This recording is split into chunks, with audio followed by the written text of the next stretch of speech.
আসসালামু আলাইকুম ফ্রেন্ডস, রুনা রান্নাঘর চ্যানেল থেকে সকল বন্ধুকে স্বাগত জানাই। তো আমার চ্যানেলে আজকে নতুন একটা রেসিপি নিয়ে চলে এসেছি, গরমে কলিজা ঠান্ডা করার মতো একটা রেসিপি। তো প্রথম থেকে শেষ পর্যন্ত দেখার অনুরোধ করছি বন্ধুদের। তো চলুন প্রথম থেকে শেষ পর্যন্ত ভিডিওটা দেখে নিয়ে যাক কী বানাতে চলেছি।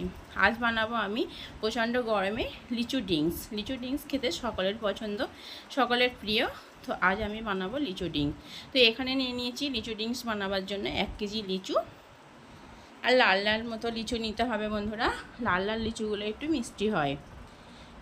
তো সেই জন্য আমি বড় বড় লাল লাল লিচু নিয়ে নিয়েছি আর একটা লিচু ছাড়িয়ে নিচ্ছি। তো রিকোয়েস্ট করছি যারা নতুন বন্ধু আছো এখনও আমার চ্যানেলটি সাবস্ক্রাইব করেনি, ঝটপট সাবস্ক্রাইব করেন। তো আর যারা অলরেডি সাবস্ক্রাইব করে রেখেছেন তাদেরকে অসংখ্য ধন্যবাদ জানাই। তো এরকম করে সব লিচুগুলো আমি ছাড়িয়ে নেব। খোসাগুলো ছাড়িয়ে একটা বাটির মধ্যে রেখে দিচ্ছি। তো এরকম করে আমি সব লিচুগুলো ছাড়িয়ে বাটির মধ্যে রেখে দেবো। মাশাআল্লাহ লিচুগুলো খুবই সুন্দর। তো এখানে আমি 1 বাটি লিচু নিয়ে নিয়েছি। এবারে লিচু থেকে আমি বীজটা ফেলে দেব। এরকম করে সব লিচুর মধ্যে বীজ আছে, বীজগুলো আমি ফেলে দেব। ফেলে দিয়ে এবারে আমি ব্লেন্ডার করে নেব। সেই জন্য আমি একটা ব্লেন্ডারের জগ নিয়ে নিয়েছি।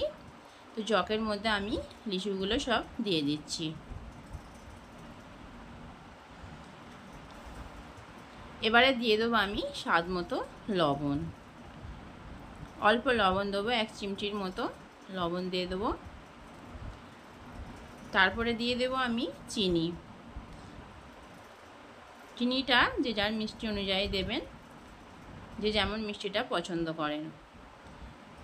তো চিনিটা দেওয়ার পরে আমি দিয়ে দেবো লেবু। এখানে আমি নিয়ে নিয়েছি পাতি লেবু। আমি কেটে নিচ্ছি পাতি লেবুটা। 4 থেকে 5 ফোঁটা রস আমি দিয়ে দেব। তো এই লিচু ডিংসটা এইভাবে বানাতে গেলে খুবই সহজ পদ্ধতি বন্ধুরা, আর খুবই দারুণ হয়। দোকান থেকে কেনার কোনো প্রয়োজন নেই, বাড়িতে বসেই কিন্তু আপনি তৈরি করতে পারেন লিচু ডিংস দোকানের মতন। তো এইভাবে যদি বাড়িতে বানান, বাচ্চা বড় সকলকে কিন্তু বানিয়ে খাওয়াতে পারেন। প্রচণ্ড গরম বন্ধুরা, কিন্তু স্বাস্থ্যকর এটা লিচুর জুসও বলতে পারেন, ডিংস। তো মাশাআল্লাহ আমি মিক্সার করে নিয়েছি, খুব সুন্দর হয়েছে ড্রিঙ্কসটা। এবারে আমি গ্লাসের মধ্যে পরিবেশন করে নিচ্ছি। গ্লাসের মধ্যে আমি কিছুটা বরফ দিয়ে দিচ্ছি। আর এই ড্রিঙ্কসটা ঠান্ডা করেই কিন্তু খাবেন, ফ্রিজে রেখে। তো আমি 2 ঘন্টার মতো ঠান্ডা করে রেখেছিলাম। এবারে আমি পরিবেশন করে নিচ্ছি। মাশাআল্লাহ 2টো গ্লাস আমি পরিবেশন করে নিয়েছি। দেখতে তো খুবই সুন্দর হয়েছে। এবারে উপর থেকে আমি কিছু লিচু কুচি করে রেখেছিলাম, উপর থেকে আমি ডেকোরেশন করে দিচ্ছি দেখতে সুন্দর লাগার জন্য। আর এটা গালে পড়লেও খুব দারুণ লাগে খেতে। তো দেখতেই পাচ্ছেন আমার লিচুর ড্রিঙ্কস তৈরি।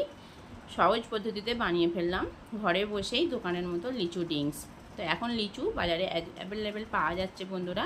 তো রিকোয়েস্ট করছি যে লিচু ড্রিঙ্কসটা আপনারা বাড়িতে বানান আর সকলকে খাওয়ান। মাশাআল্লাহ খুব সুন্দর লাগবে। তো খেয়ে দেখলাম দারুণ হয়েছে বন্ধুরা। তো ভিডিওটা ভালো লেগে থাকলে অবশ্যই লাইক দেবেন, চ্যানেলটি সাবস্ক্রাইব করবেন, আর খুবই ভালো লাগলে বন্ধু ফ্যামিলির সঙ্গে শেয়ার করবেন। সুস্থ থাকবেন, ভালো থাকবেন। আবার আসছি কোনো রেসিপি নিয়ে। আল্লাহ হাফেজ।